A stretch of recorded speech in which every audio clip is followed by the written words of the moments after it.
पुराने समय की बात है। किसी देश के एक छोटे से गांव में बड़ी बड़ी मूंछों वाला एक युवक रहता था, जिसे सब गांव वाले 30 मार खान के नाम से जानते थे। एक दिन 30 मार खान अपने दोस्तों के पास बैठा खुशगपियों में मग्न था। वह उन्हें अपनी बहादुरी की दास्तानें सुना रहा था। उसके दोस्त बड़ी दिलचस्पी से उसकी बातें सुन रहे थे और लफ्फाजी का आनंद ले रहे थे। वे सब जानते थे कि 30 मार खान बेहद कायर व्यक्ति है। ये बहादुरी के किस्से तो मनगढ़ंत हैं।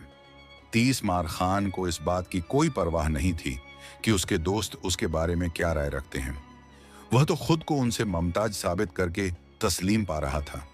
उस दिन तो 30 मार खान ने गप हाँकने में हद ही कर दी। वह कह रहा था, तुम लोग शायद नहीं जानते कि मैं कितना ताकतवर हूं। मैं अगर बरगद के पेड़ को अपने बाजुओं के घेरे में लेकर खींचूं तो वह जमीन से ही उखड़ जाएगा। यह सुनकर सब दोस्तों की आंखें पथरा गईं। मियां 30 मार खान, तुमने कभी बरगद का पेड़ उखाड़ा भी है? एक दोस्त बड़ी हैरानी से बोला। तुम एक की बात करते हो, मैंने तो दर्जनों बरगद के पेड़ उखाड़ फेंके हैं। 30 मार खान ने सीना फुलाकर कहा। दर्जनों? एक दोस्त मुश्किल से अपनी हंसी रोकते हुए बोला, शायद यह काम तुमने सपने में किया होगा। यह सुनकर 30 मार खान आग बबूला हो गया। तुम मेरी बहादुरी को ललकार रहे हो? अगर तुम्हें यकीन नहीं है तो जाओ बरगद का पेड़ ढूंढो, फिर मुझे बताना। मैं तुम सब लोगों की आंखों के सामने इसे जमीन से उखाड़ कर दिखाऊंगा। 30 मार खान की भड़क सुनकर सब दोस्त मुस्कुराने लगे। हमें क्या जरूरत पड़ी कि हम किसी पेड़ पर जुल्म ढाएं? एक दोस्त ने बात खत्म करने की कोशिश की। वह जानता था कि 30 मार खान ख्याली तौर पर ऐसी गप हाँक गया है जिसे पूरा करना उसके बस की बात नहीं। वह उसे और बेइज्जती से बचाना चाहता था। बाकी दोस्तों ने भी 30 मार खान का दिल रखने के लिए उसकी हाँ में हाँ मिलाई और बात खत्म कर दी। सब दोस्त वहां से रखसत हो गए, मगर 30 मार खान के दिल में यह चुभन होने लगी कि लोग उसकी बात पर यकीन नहीं करते। उसने पूरा ठान लिया कि वह उनके सामने बरगद का पेड़ उखाड़ कर रख देगा। अगले दिन वह बरगद की तलाश में निकल पड़ा। काफी देर भटकने के बाद वह एक गांव में पहुंचा। उसने लोगों से बरगद के पेड़ के बारे में पूछा। एक आदमी उसे अपने साथ लेकर एक बड़े पेड़ के पास पहुंचा और बताया कि यह बरगद का पेड़ है। जब 30 मार खान ने बरगद का पेड़ देखा तो उसकी सिट्टी पिट्टी गुम हो गई। वह मोटाई में इतना मोटा था कि 30 मार खान की बाहें उसके चारों ओर पूरी नहीं आ सकती थीं। अब उसे एहसास हुआ कि वाकई उसने जरूरत से ज्यादा गप हाँक दी थी। उसने दावा पूरा करने का इरादा बदल दिया और वापस लौट आया। जब वह शहर के करीब पहुंचा तो उसे एक छोटा सा पेड़ दिखा जो उसके कद से कुछ इंच ही ऊंचा था। पत्तों की समानता देखकर उसे शक हुआ कि यह बरगद का ही पेड़ है। उसने 2-3 लोगों से पूछा तो मालूम हुआ कि यह बरगद का नन्हा पेड़ है। 30 मार खान ने उसे अपने बाजुओं में लेकर ऊपर खींचना चाहा, मगर कुछ हासिल न हुआ।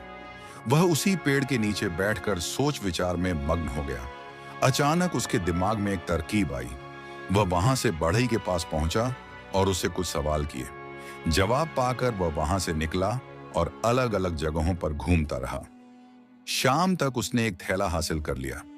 उसके दोस्तों ने उसके हाथ में थैला देखकर हैरान हुए और पूछा कि इसमें क्या है, मगर 30 मार खान ने कुछ भी बताने से गुरेज किया। अगली सुबह वह थैले के साथ बरगद के पेड़ के पास पहुंचा और उसकी जड़ों से मिट्टी हटाने लगा। उसने अपनी कुल्हाड़ी से जड़ों पर प्रहार किए और उन्हें जगह जगह से तोड़ फोड़ दिया। इसके बाद उसने बड़ी एहतियात से थैले का मुंह खोला और कटी फटी जड़ों पर कुछ निकालकर छिड़कने लगा। थैले में दरअसल दीमक के कीड़े थे जो उसने अलग अलग जगहों से इकट्ठे किए थे। जड़ों में दीमक भरने के बाद वह वहां से वापस लौट आया। वह बिना नागा वहां जाता रहा और दीमक की कारगुजारी देखता रहा। आखिरकार वह दिन आ ही पहुंचा जब बरगद की जड़ें काफी हद तक कमजोर हो गई थीं। 30 मार खान ने मिट्टी से दीमक ज्यादा जड़ों को छिपाया और अपने दोस्तों के पास पहुंचा। उसने बड़े फख्र से बताया कि उसने बरगद का पेड़ ढूंढ निकाला है। अब वह इसे जमीन से उखाड़ने का मजाहिरा करने वाला है। दोस्तों ने उसे समझाना चाहा, मगर 30 मार खान उन्हें जबरदस्ती लेकर बरगद के पास पहुंचा। पहले तो सब दोस्त यह देखकर हंसने लगे कि 30 मार खान ने बरगद का कैसा नन्हा पेड़ ढूंढा है। बहरहाल नन्हा पेड़ सही, जमीन से उखाड़ डालना कोई आसान बात नहीं थी। 30 मार खान ने अपने बाजुओं को जोर से झटके दिए और आगे बढ़कर पेड़ के तने को अपने बाजुओं के घेरे में ले लिया। उसने गहरी सांस ली और जोर लगाना शुरू कर दिया। उसके बाजुओं में सुइयां चुभने लगी। 30 मार खान ज्यों-ज्यों जोर लगाता, त्यों-त्यों उसका चेहरा लाल होता जाता। उसने पूरी कव्वत से पेड़ को झटके लगाने शुरू कर दिए। पेड़ की जड़ें पहले ही दीमक ज़दा थीं। कुछ झटकों के बाद पेड़ जमीन से कुछ इंच बाहर आया। वह अब और भी खुशी-खुशी झटके लगा रहा था। अचानक उसे महसूस हुआ कि उसकी टांगों में भी सुइयां चुभने लगी हैं। फिर उसे याद आ गया कि सुइयां कौन चुभ रहा है। वह तेजी से पीछे हट गया और पागलों की तरह खुद को झाड़ने लगा। उसके पीछे हटते ही बरगद का पेड़ जमीन पर जा गिरा। दीमक के कीड़ों ने 30 मार खान के शरीर पर काट काट कर घाव बना दिए थे। दोस्तों को 30 मार खान की चालाकी समझ आ चुकी थी। उन्होंने उसे और तकलीफ देना मुनासिब नहीं समझा। वे उसे अपने साथ लेकर हकीम के पास आ गए। हकीम ने 30 मार खान को नहलाया और उसके शरीर पर मरहम लगाया। 30 मार खान के पूरे बदन में आग लगी हुई थी। वह तकलीफ से बेइतराब कराह रहा था। उसने कान पकड़ लिए कि वह आगे से ऐसी बात नहीं कहेगा जिसे पूरा करने के लिए उसे इतनी तकलीफ से गुजरना पड़े।